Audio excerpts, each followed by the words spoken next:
அந்த வகையில் மாசி மாதம், அதாவது வருகின்ற பிப்ரவரி 17ஆம் தேதி ரொம்ப ரொம்ப முக்கியமான நாள். அந்த நாளில் சூரிய கிரகணம் வருதுன்னு உங்கள் எல்லாருக்குமே தெரியும். அந்த நாளில் தான் அமாவாசையும் வருது. அதாவது சாதாரண அமாவாசை இல்லைங்க, மாசி அமாவாசை. மொத்தம் 12 மாதத்துக்கும் வரக்கூடிய 12 அமாவாசைக்கும் தனித்துவமான கதைகள், தனித்துவமான ஆன்மீக ரீதியான வழிபாடு முறைகள் இருக்குது. அதில் நம்மளுடைய முன்னோர்கள் நமக்காக சொல்லிட்டு போன மிக முக்கியமான மறக்க முடியாத ஒரு அமாவாசை தான் இந்த மாசி மாதத்தில் வரக்கூடிய இந்த மாசி அமாவாசை அப்படிங்கிறது ரொம்ப ரொம்ப முக்கியன்றதை நம்ம தெரிஞ்சுக்கணும். தெய்வீக ரீதியான ஒரு வழி கதை அப்படிங்கிறது இருக்கு. அதை தான் நம்ம வந்து தெரிஞ்சுக்கணும். இந்த மாசி அமாவாசை எங்க ரொம்ப விமரிசையா இருக்கும் அப்படின்னா, அந்த இடத்துல சிவபெருமானுக்கு பிடித்த அந்த பிரம்மஹத்தி தோஷமும் கபால மோட்சமும் கிடைக்கிறது. இப்படிதான் இந்த இடத்துல இந்த கதை வந்து நிறைவாகுது. சிவபெருமானும் சக்தியும் மீண்டும் ஒன்றிணைகிறார்கள், சாப விமோச்சனம் பெற்று திரும்பவும் செல்கிறார்கள். அதுதான் வந்து அங்கு நிகழ்ந்தது. இது எல்லாமே நிகழ்ந்தது எப்போ அப்படின்னு பார்த்தீங்கன்னா, மாசி மாசத்தில் வரக்கூடிய அமாவாசை. அந்த நாளை தான் பிப்ரவரி 17ஆம் தேதியாக நாம் நெருங்கிக்கிட்டு இருக்கோம். இதுதான் வந்து ஒரு அற்புதமான இந்த மாசி அமாவாசைக்கான மிகப்பெரிய ஆன்மீக கதையாக அமைந்திருக்கின்றது.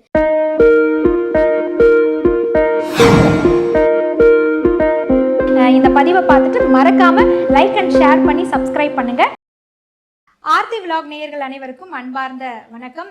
மாசி மாதத்தினுடைய மகத்துவங்களையும் அந்த மாதத்தில் நம்ம செய்ய வேண்டிய வழிபாடு முறைகளையும் நாங்கள் தொடர்ந்து உங்களுக்கு சொல்லிட்டு வந்துட்டு இருக்கேன்.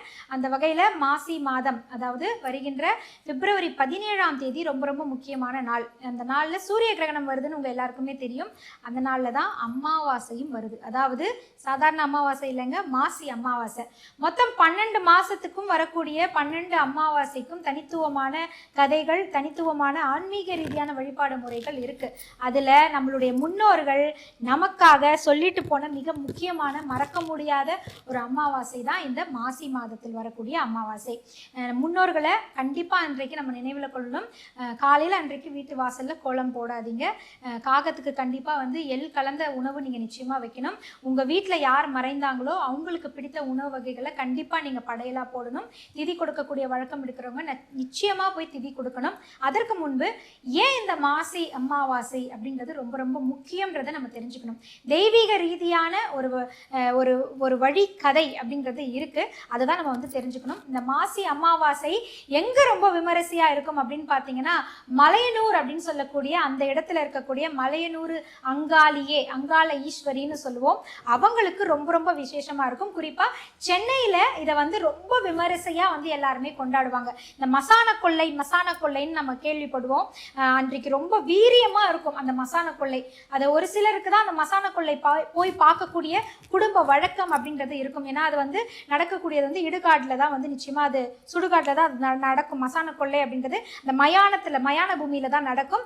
அங்க போய் அதை பார்த்து வழிபடக்கூடிய வழிமுறைகள் ஒரு சில குடும்பத்தாருக்கு தான் இருக்கும். அவங்க அதை நேரடியா பார்ப்பாங்க.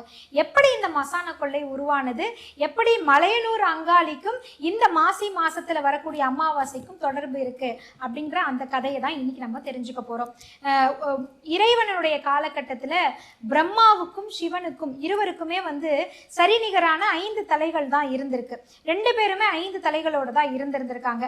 இதுல யாரு பிரம்மா யாரு சிவன் அப்படின்ற ஒரு குழப்பமுமே வந்து நிலவி இருந்த காலகட்டத்தில் ஒரு நாள் என்ன ஆயிடுது, பார்வதி தேவி சிவபெருமானுக்கு பாதம் அபிஷேகம் பண்ணணும் அப்படின்னு நினைச்சுக்கிட்டு பாதாபிஷேகம் சிவபெருமானுக்கு பண்றதா நினைச்சுக்கிட்டு பிரம்மாவுக்கு பாதாபிஷேகம் பண்ணிடுறாங்க.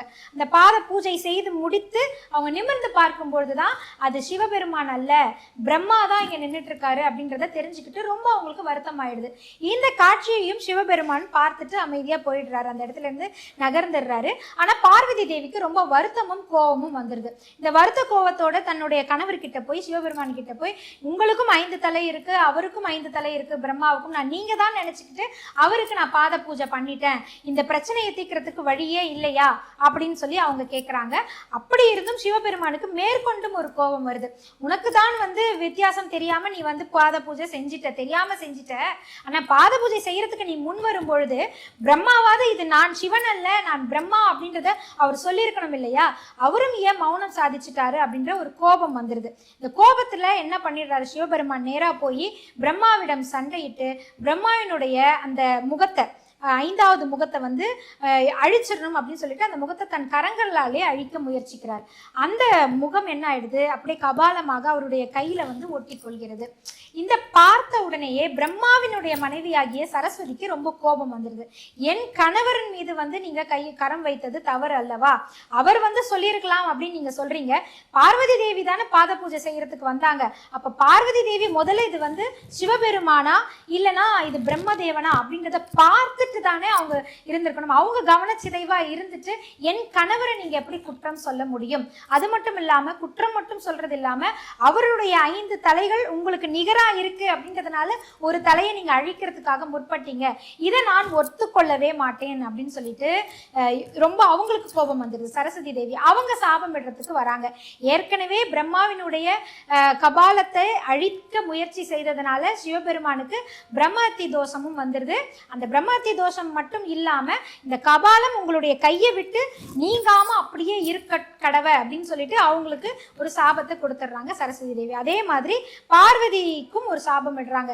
தவறுதலாக நீ செய்த தவறுக்கு இவருக்கு தண்டனை கிடைச்சிருக்கு, இவ்வளவு அழகாக இருந்ததுனால தானே உனக்கு இவ்வளவு ஆணவம், இந்த அழகெல்லாம் அழிந்து நீனும் பூலோகத்துல போய் பிறக்க கடவாய் அப்படின்னு சொல்லிட்டு அவங்களுக்குமே சாபத்தை கொடுத்துடுறாங்க. ஸோ இப்போ 2 பேருக்குமே சாபம் கிடைச்சிருது. அதனால சிவபெருமான் ரொம்ப வருத்தப்பட்டுட்டு அந்த கபாலத்தையே தீட்சை கேட்கக்கூடிய மண்டை ஓடாக எடுத்துக்கொண்டு அவருடைய பயணத்தை தொடர்றாரு. தனக்கு வந்த இந்த தோஷத்தை போக்குவதற்கு நம்ம கண்டிப்பா அந்த வினைகளை போக்கிதான் ஆகணும், பாவங்களை கழித்துதான் ஆகணும்னு சொல்லிட்டு அவருடைய பயணத்தை அவர் மேற்கொள்றாரு. தீட்சை பெற்று எப்போ வந்து அந்த கபாலம் தன் கையிலிருந்து தானே நீங்குகிறதோ அப்பொழுதுதான் அதற்கு மோட்சம் அப்படின்றதுனால யார் கரங்கள்னால அவருக்கு மோட்சம் கிடைக்கும்னு சொல்லிட்டு எல்லாருக்கிட்டையும் தீட்சை வாங்குறதுக்கு போயிடுறாரு.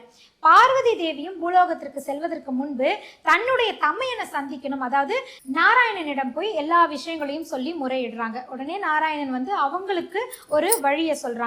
பூலோகத்துல மலையரசன் பட்டி அப்படிங்கிற ஒரு இடம் இருக்கு. அந்த இடத்துக்கு போய் அங்க நீ பாம்பாக உருமாறி புத்துக்குள்ள இருந்து காவல் செஞ்சுக்கிட்டே இரு. அந்த இடத்திற்கு சிவபெருமானும் வருவாரு. அவர் வரும்பொழுது அவருக்கு உணவு சமைத்து நீ வந்து 3 உருண்டைகளா ஆக்கி அந்த உணவை அவருக்கு நீ கொடு. அந்த இடத்துல உங்களுக்கு சாப விமோச்சனம் கிடைக்கும் அப்படின்னு சொல்லிடுறாரு. இந்த தகவல்களை கேட்டுக்கிட்டு பார்வதி தேவி பூலோகத்துக்கு வராங்க. அந்த மலையரசன் பட்டி அப்படின்ற அந்த ஊரை தேடி அவங்க வராங்க. வரும்பொழுது அந்த ஊர்ல ஒரு அழகான ஆறு ஓடிக்கொண்டிருக்கு. அந்த ஊர்ல ஒரு நீர்நிலை இருக்கு. அந்த நீர்நிலையை பாக்குறாங்க. சரி, முதல்ல இந்த நீர்நிலையில நம்ம வந்து குளிச்சிடலாம் அப்படின்னு சொல்லிட்டு தன் அழகிழந்த மேனியினோட கந்தல் துணியோட இருக்கக்கூடிய அந்த ஆடையோட இறைவனை மனதார நினைத்து கொண்டு பார்வதி தேவி அங்க இருக்கக்கூடிய அந்த நீர்நிலையில மூழ்கி எழுந்திருக்கிறாங்க. மூழ்கி எந்திரிக்கும் பொழுது அந்த நீர்நிலையினுடைய புனித தன்மையினால அவங்களுடைய போன அழகெல்லாம் திரும்ப அவங்களுக்கு கிடைச்சிருது. எல்லா விதமான புத்தாடைகளோடும் அணிகலன்களோடும் முத்து மாலைகளோடும் அப்படியே மீண்டு எழுறாங்க. அடடா, இந்த நீருக்கு இவ்வளவு புனிதத்தன்மை இருக்கே, நம்ம அண்ணன் சொன்னது போல இந்த இடத்துல அவ்வளவு சக்தி நிறைந்திருக்கே, இந்த இடத்துல மீண்டும் நம்ம வந்து பிரார்த்தனை செய்துட்டு வரலாம் அப்படின்னு சொல்லிட்டு அங்க அணிகலன்கள்லாம் கழட்டி வைக்கிறாங்களாம். அந்த அணிகலன்கள்ல அவங்க முத்து மாலையை கழட்டி வைக்கும் பொழுது வைத்து விட்டு திருப்பி நீர்நிலையில போய் நீராடி விட்டு வரும் பொழுது பார்க்கும்போது அந்த முத்து தான் அப்படியே மாறி முத்துமாரி அம்மனாக, நம்ம எல்லோருமே சொல்றோம் இல்லையா, முத்தாரம்மன் முத்துமாரி அம்மன், அந்த முத்துமாரி அம்மனாக மாறி அங்க நிக்கிறாங்க. முத்துமாரி அம்மனை அங்கே இருந்து அனுப்பி வைக்கிறாங்க. நீ போய் உலகத்துல இருக்கக்கூடிய மக்கள் எல்லோருக்கும் அருள்பாலிப்பு செய்வாயாக அப்படின்னு சொல்லி அவங்களை அனுப்பி வைக்கிறாங்க. இங்கிருந்து தான் முத்துமாரி அம்மனுக்கான ஒரு கதையும் தொடங்குது அப்படின்னு சொல்லப்படுது. இதுவும் ஒரு கிளை கதை தான். இங்கிருந்து அப்படியே பார்வதி தேவி வந்து தன்னுடைய சகோதரர் சொன்னது போலவே பாம்பு வடிவத்துல ஒரு மிகப்பெரிய புத்து அங்க உருவாகுது. அந்த புத்துக்குள்ள பாதுகாப்பாக சிவபெருமானுக்காக காத்திருக்கிறாங்க. அந்த மலையரசன் பட்டி ஊர்ல இருக்கக்கூடிய மக்கள், என்ன இந்த மயானத்துல திடீர்னு இவ்வளவு பெரிய ஒரு மலை போல ஒண்ணு தோன்றி இருக்கே, இது இந்த மாதிரி இருந்தது இல்லையே, இதுக்கு முன்ன திடீர்னு இப்படி வந்திருக்கே, இது என்னமோ விசித்திரமா இருக்கு, வேண்டாம், இது நமக்கு தேவையில்லை, நம்ம கிராமத்துக்கு நம்ம ஊருக்கு இது தேவையில்லை, இதை நம்ம உடைச்சி எரிஞ்சிடலாம் அப்படின்னு சொல்லிட்டு எல்லோருமே அது மலைன்னு நினைச்சுக்கிட்டு அந்த புத்தை உடைக்கிறதுக்கு முயற்சி பண்றாங்க. எவ்வளவோ முயற்சி செஞ்சு பாக்குறாங்க, அந்த உளியை வச்சுலாம் உடைச்சு பாக்குறாங்க. அந்த உளி உடைஞ்சு போகுதே தவிர அந்த புத்து எதுவுமே ஆகலை. இதை பார்த்துட்டு எல்லாருமே வாங்க நம்ம போய் அரசர்கிட்ட முறையிட்டு சொல்லிடலாம் அப்படின்னு சொல்லிட்டு போறாங்க. அதற்குள்ள அரசரனுடைய கனவுல பார்வதி தேவி வந்து, நான் தான் பார்வதி தேவி, நான் தான் இந்த புத்துக்குள்ள பாம்பா குடி இருந்துட்டு இருக்கேன், சிவபெருமானினுடைய தரிசனத்துக்காக நீங்க காத்துட்டு இருக்கேன், நான் இங்க இருக்கணும், என்ன இங்க இருப்பதற்கு அனுமதிக்கணும் அப்படின்னு சொல்லி மன்னர் கனவுல வந்து சொல்லிடுறாங்க. மன்னருக்கு இந்த விஷயம் தெரிஞ்ச உடனே அவரு வாரி சுற்றி எழுந்து நேரா வந்து அந்த புத்துக்கிட்ட வந்து வணங்கிட்டு, யாரும் இந்த புத்தை எதுவுமே செய்யாதீங்க அப்படின்னு ஆணையிட்டு விட்டு அவர் போயிடுறாரு. நினைத்தது போலவே ஒரு நாள் சிவபெருமான் எல்லோரிடமும் தீட்சை வாங்கி வாங்கி அந்த கபால மோட்சம் கிடைக்காமல் அந்த மயானத்துல வந்து அமர்றாரு. அவர் வந்த உடனேயே புத்துக்குள்ள பாம்பாக இருந்த பார்வதி தேவி திரும்பி மனித ரூபத்திற்கு வந்து, உங்களுக்கு நான் சமைச்சு தரேன் அப்படின்னு சொல்லி உணவு சமைக்கிறாங்க. சமைச்சு அதை 3 உருண்டைகளாக செஞ்சு வைக்கிறாங்க. அந்த 3 உருண்டைகள்ல முதல் உருண்டையை அந்த கபாலத்துக்கு போடுறாங்க. அந்த உணவினுடைய சுவையை பார்த்து அந்த கபாலம் அதை விழுங்குது. மீண்டும் ஆவலா அடுத்த உருண்டைக்கு காத்திருக்கு. 2வது உருண்டையும் போடுறாங்க. 2வது உருண்டையும் அது சாப்பிட்டு வேகத்துல 3வது உருண்டைக்காக அது காத்திருக்கும் போது அந்த உருண்டைய பூமியை நோக்கி போட்டுடுறாங்க. அந்த கபாலமும் அந்த உருண்டையை பிடிக்கக்கூடிய வேகத்துல சிவபெருமானுடைய கைகளில் இருந்து விலகி பூமியை போய் அடைஞ்சிருது. அந்த பூமியில அந்த உருண்டையை அதை எடுக்க போன உடனேயே சக்தி வடிவம் எடுத்து சூலத்தின் மூலமாகவும் தன் கால்களின் மூலமாகவும் அந்த கபாலத்தை மிதித்து வதம் செய்கிறார்கள். அந்த இடத்துல சிவபெருமானுக்கு பிடித்த அந்த பிரம்மஹத்தி தோஷமும் கபால மோட்சமும் கிடைக்கிறது. இப்படிதான் இந்த இடத்துல இந்த கதை வந்து நிறைவாகுது. சிவபெருமானும் சக்தியும் மீண்டும் ஒன்றிணைகிறார்கள், சாப விமோச்சனம் பெற்று திரும்பவும் செல்கிறார்கள் அப்படின்றது தான் இந்த இடம். அந்த மலையரசன் பட்டியை தான், அங்குதான் அவங்க அங்காள ஈஸ்வரியாக எல்லோருக்கும் அருள்பாலிக்கின்றார்கள். அந்த இடத்த தான் மலையனூர் அப்படின்னு நம்ம இப்போ அழைச்சிட்டு இருக்கோம். மலையனூர் அங்காளியே அப்படின்னு இப்பவும் நாங்கள் அந்த தெய்வத்தை, கண்கண்ட தெய்வத்தை நம்ம வணங்கிக்கிட்டு இருக்கோம். அந்த புத்து மண்ணை தான் நம்ம இன்றைக்கும் மங்களகரமான ஒரு பொருளாக அங்கிருந்து எடுத்துட்டு வந்து பயன்படுத்திக்கிட்டு இருக்கோம். இதுதான் வந்து அங்கு நிகழ்ந்தது. இது எல்லாமே நிகழ்ந்தது எப்போ அப்படின்னு பார்த்தீங்கன்னா, மாசி மாசத்தில் வரக்கூடிய அமாவாசை. அந்த நாளை தான் பிப்ரவரி 17ஆம் தேதியாக நாம் நெருங்கிக்கிட்டு இருக்கோம். இதுதான் வந்து ஒரு அற்புதமான இந்த மாசி அமாவாசைக்கான மிகப்பெரிய ஆன்மீக கதையாக அமைந்திருக்கின்றது.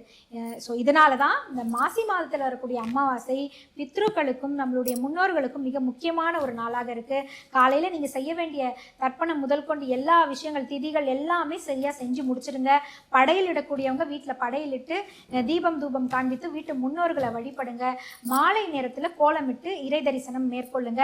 கண்டிப்பாக அன்றைக்கு மலையனூர் அங்காளியினுடைய அருள் உங்கள் எல்லோருக்குமே கிடைக்கும். மசான கொள்ளை பார்க்கக்கூடிய வழக்கம் இருக்கிறவங்க நிச்சயமாக இன்றைக்கு போய் பாருங்க. இல்லைனா இன்றைக்கு ஊடகத்தின் மூலமாக எத்தனையோ விஷயங்களை நம்மளால் பார்க்க முடியுது. அதன் மூலமாக இந்த மசான கொள்ளையை பார்த்து சிவசக்தியினுடைய அருளை நிச்சயமாக பெறலாம்.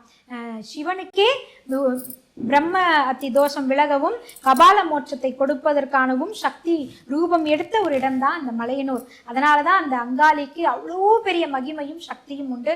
இன்றைக்கும் கண்ணீரோடு செல்லக்கூடியவர்களுடைய கவலைகளை நீக்கக்கூடிய காக்கும் தெய்வமாக இருந்துகிட்டு இருக்காங்க.